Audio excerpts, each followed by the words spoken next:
दोस्तों नमस्कार, स्वागत है आप सभी का एक बार फिर से माई स्मार्ट राजस्थान के इस यूट्यूब चैनल में। अगर आपने अभी तक इस चैनल को सब्सक्राइब नहीं किया तो कर लें, जिससे कि आपको राजस्थान से जुड़ी हर एक महत्वपूर्ण और ताज़ा खबर रोजाना मिलती रहे।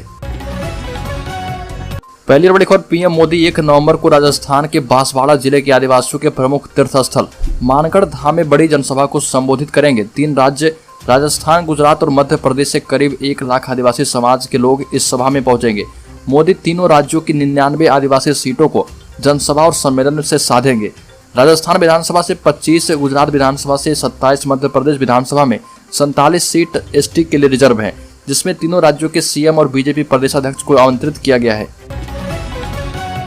अगली खबर, इंडियन आर्मी में धर्म गुरुओं की निकली वैकेंसी, पंडित, मौलवी, ग्रंथी और पादरी के पदों पर होगी भर्ती। 6 नवंबर तक करें अप्लाई। इंडियन आर्मी में नौकरी की तैयारी कर रहे युवाओं के लिए अच्छी खबर है। आर्मी में पंडित, मौलवी और पादरी की 128 पदों पर भर्तियां निकली है। इसके लिए 25 से 36 साल तक की उम्र के उम्मीदवार इंडियन आर्मी की ऑफिशियल वेबसाइट joinindianarmy.nic.in पर जाकर 6 नवंबर तक आवेदन कर सकते हैं। आवेदन के बाद योग्यता के आधार पर उम्मीदवारों को सिलेक्ट किया जाएगा। अगली खबर, राजस्थान में 6 नए जिले बना सकती है सरकार, 24 जिले से 60 क्षेत्र दावेदार। राम लोभाया कमेटी की रिपोर्ट पर होगा फैसला। चुनावी साल में मुख्यमंत्री गहलोत राजस्थान में 5 से 6 नए जिले बनाने की घोषणा कर सकते हैं।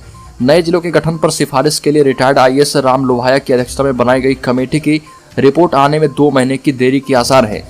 दिसंबर तक कमेटी अपनी रिपोर्ट सरकार को दे सकती है, जिसमें प्रदेश के 60 अलग अलग जगहों को जिला बनाने की मांग पर कमेटी अपना मत देगी। राम लोभाया कमेटी को विधायकों, नेताओं के अलावा सामाजिक कार्यकर्ताओं और आम लोगों ने भी जिला बनाने के लिए अलग अलग ज्ञापन दिए हैं। नए जिले के लिए आई डिमांड के बाद कमेटी अब रिपोर्ट तैयार करने के काम में जुट गई है। अगली खबर, राजस्थान में टीचर भर्ती से पहले छिड़ा विवाद, सोशल मीडिया पर मेम्स की बरसात। अभ्यर्थी बोले कांग्रेस सरकार वादा भूली। 28 को जयपुर में प्रोटेस्ट किया जाएगा। राजस्थान के सरकारी स्कूलों में 46,500 पदों पर टीचर्स की भर्ती को लेकर विवाद बढ़ता जा रहा। लेवल 2 में 6,000 पदों को बढ़ाने की मांग को लेकर बेरोजगार 28 अक्टूबर को जयपुर में प्रोटेस्ट करेंगे। सड़क से लेकर सोशल मीडिया तक विरोध हो रहा। बीजेपी भी बेरोजगारों के समर्थन में आ गई है। पूर्व शिक्षा मंत्री और बीजेपी विधायक वासुदेव देवनानी ने कहा कि कांग्रेस ने बिना तैयारी किए भर्ती प्रक्रिया की घोषणा की थी, उसकी वजह से ही आज गफलत की स्थिति पैदा हो गई है। सरकार की गलती और लापरवाही से हजारों युवाओं के सपने अधर झूल में अटक गए। ऐसे में लेवल 2 के पदों को फिर से बढ़ाया जाना चाहिए, ताकि ज्यादा से ज्यादा युवाओं को रोजगार मिल पाए।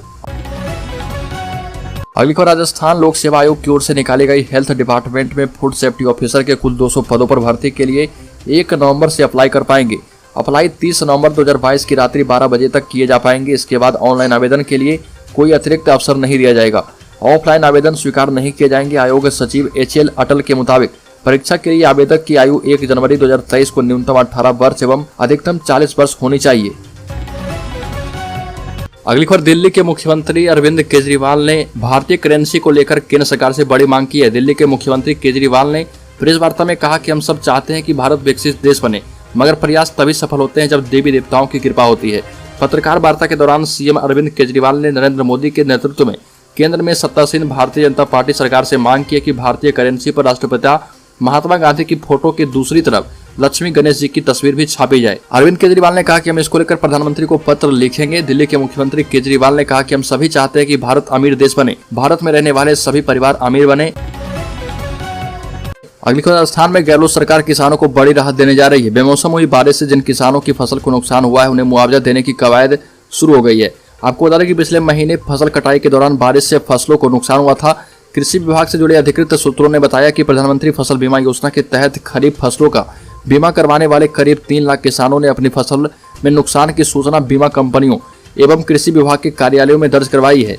इन सभी किसानों के फसल नुकसान का सर्वे कराकर मुआवजा देने की प्रक्रिया की जा रही है। इसके साथ ही जिन क्षेत्रों में बारिश तेज होने से जलभराव के चलते फसलों में नुकसान हुआ है, वहां पर मिड सीजन एडवर्सिटी प्रक्रिया के तहत मुआवजा दिलाया जा रहा। मुख्यमंत्री अशोक गहलोत ने कहा कि राहुल गांधी ही पीएम मोदी और एनडीए सरकार को चुनौती दे सकते हैं। राहुल गांधी की इच्छा थी कि एक बार नन गांधी अध्यक्ष बने। हालांकि लास्ट मोमेंट तक ये प्रयास किया गया कि राहुल गांधी वापस अध्यक्ष बने, क्योंकि वो मोदी सरकार और भी चुनौती दे सकते हैं, जो कि वो दे रहे हैं। इस बार उन्होंने तय कर लिया है कि नॉन गांधी अध्यक्ष बनना चाहिए और इसलिए खड़गे साहब अध्यक्ष बने हैं। चुनौती बहुत बड़ी है। गहलोत दिल्ली में मीडिया से बातचीत कर रहे थे।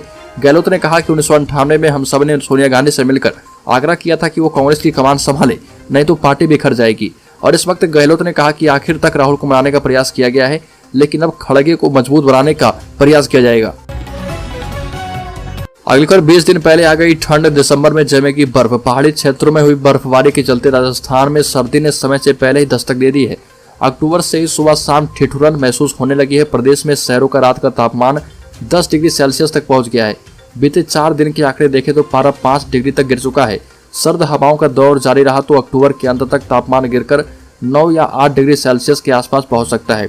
राजस्थान में सर्दी किस तरह बढ़ रही है यह पिछले 4 दिनों की रिपोर्ट बता रही है।